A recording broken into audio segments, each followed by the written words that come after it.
According to Howard M. Guttman, we can be sure of one thing in business: great teams make great organizations. While good and average teams meet deadlines and stay in budget, they still maintain the status quo. They do not push the envelope. They make good and average organizations. So what makes great business teams stand apart? And how can they be replicated throughout an organization? Guttman believes great business teams are high-performing horizontal teams that operate as a whole to achieve the highest level of results. With work and recognition, you too can achieve such standout performance. Join us for the next 10 minutes to find out how. Great Teams Lesson 1. Guttman suggests it starts at the top. Great business teams are led by high-performance leaders. Leaders who are in a hurry. Leaders who are impatient with the status quo. While many business leaders are visionaries, high-performance leaders have a unique vision.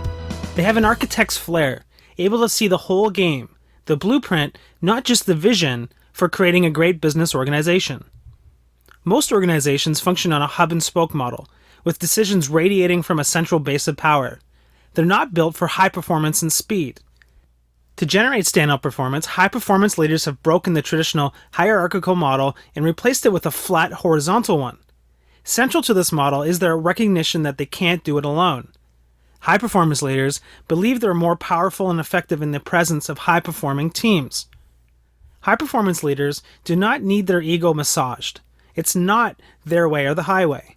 They encourage team members to make decisions and to produce results, but more importantly, hold them accountable for doing so. In doing so, Guttman suggests, a high-performing team is not a leaderless team, but a team of leaders. Consequently, great team members think of themselves as accountable not only for their own performance, but for that of their colleagues, even those who do not report to them. Great Teams Lesson 2. A great business team leaves nothing to chance. They spend time crafting hard and fast protocols and living by them. Great business teams are crystal clear about what decisions they need to make, who will make them, and how. A great business team operates according to a clearly defined set of decision-making protocols, where people understand what they're accountable for and then own the results. In great teams, employees are given the opportunity and skills to decide who needs to be involved in solving problems, making decisions, driving responsibilities, and taking the necessary actions to allow people to implement, bringing it all together through the sharing of common alignment. Guttman says that when an organization is properly aligned, its component parts move in sync to achieve results.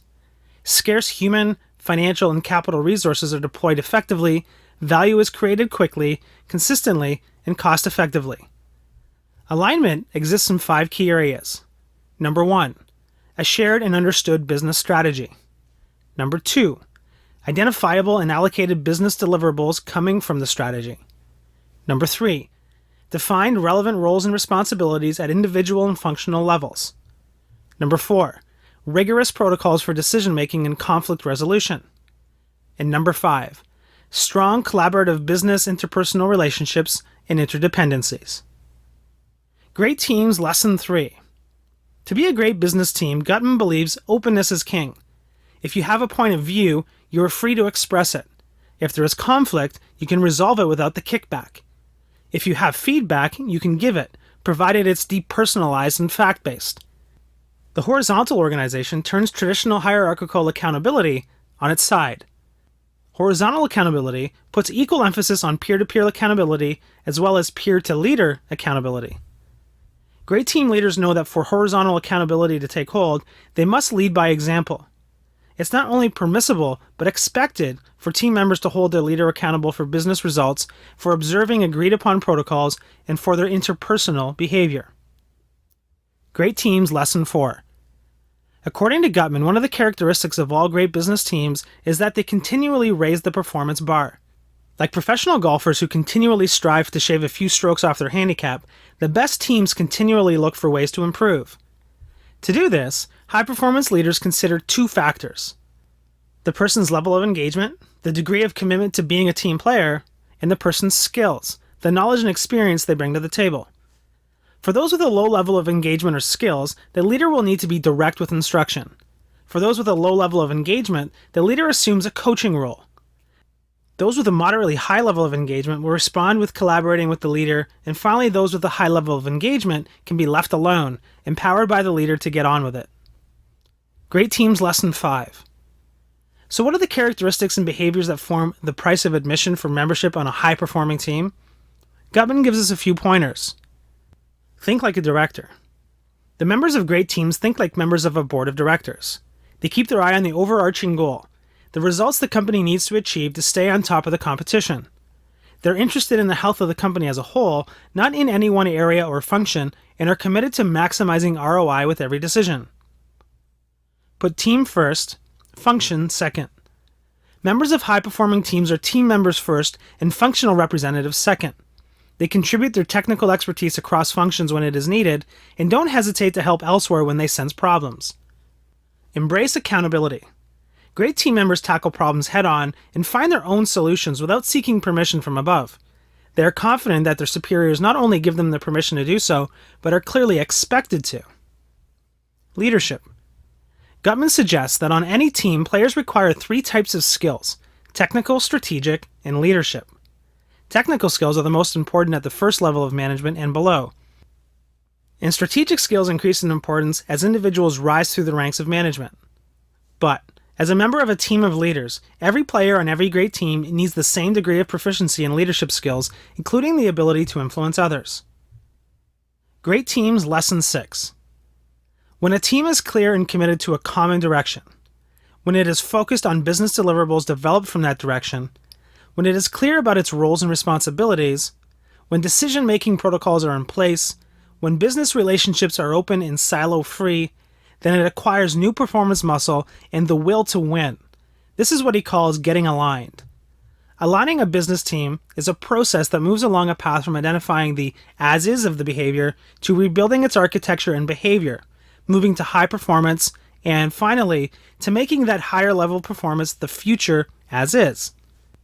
Guttman tells us that the alignment process is made up of 2 phases: making the diagnosis and gaining agreement.